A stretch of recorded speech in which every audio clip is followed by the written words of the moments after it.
बिस्मिल्लाहिर्रहमानिर्रहीम।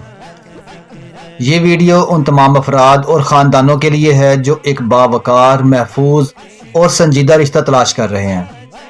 अस्सलाम वालेकुम रहमतुल्लाहि व बरकातुहू।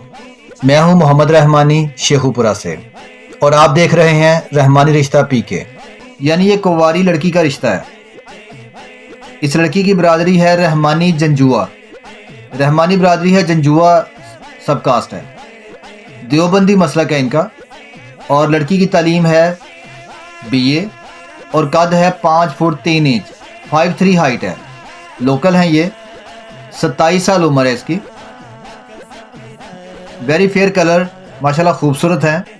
और इनका जो प्लॉट है वो भी DHA में है।